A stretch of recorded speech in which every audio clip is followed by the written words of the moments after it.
बादशाह के बेटे थे। तो बादशाह सुल्तान गियासुद्दीन सरकार बू अली शाह कलंदर की खिदमत में रहा करते थे।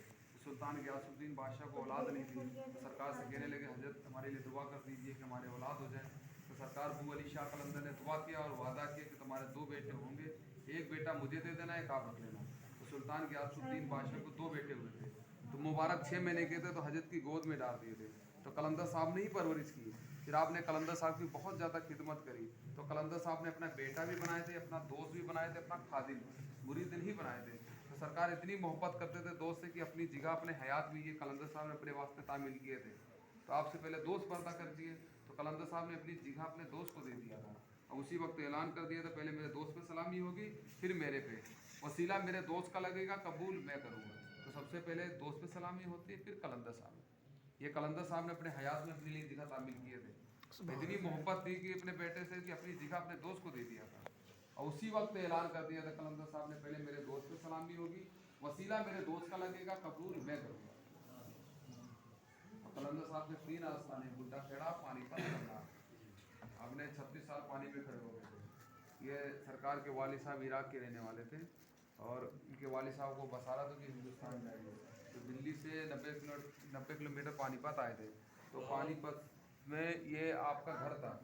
तो आपके वालिद साहब यही पैदा, सरकार बू अली शाह कलंदर यही पैदा हुए थे।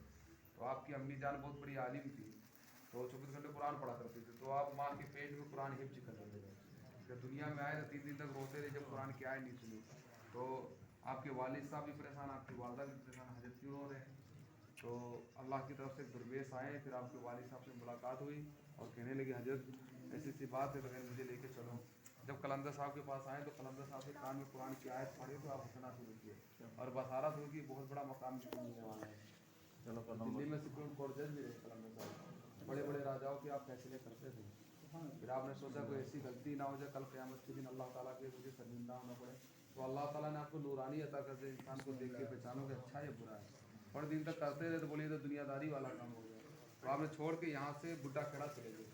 यहाँ से करनाल पड़ता है तो 35 किलोमीटर बुड्ढा का जंगल मशहूर था।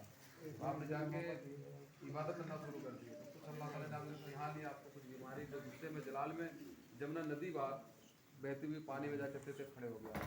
तो 12 साल हुए तो अल्लाह की तरफ से हुक्म होते हैं सतुद्दीन क्या चाहते हो। तो आपकी ख्वाहिश थी, आपकी तमन्ना थी कि मुझे अली बना दो। तो अल्लाह ताला ने कहा अली बना नहीं सकते और कुछ मांग लो। फिर अभी बात करते रहे, 24 साल हो गए, फिर हुक्म होता वही सवाल वही चीज़ कि ज़माने का अली बना दो। अली नहीं बना सकता और कुछ मांग लो, नहीं। 36 साल पानी में ही खड़े रहे। ये जिस मुआ से मच्छी ने आपको खा लिया है। फिर आपने नूरानी में देखा अली नहीं बन सकते हैं। फिर आपने कहा ठीक अली नहीं बन सकते थे, मौला अली मुस्कुशा की बू अता करो।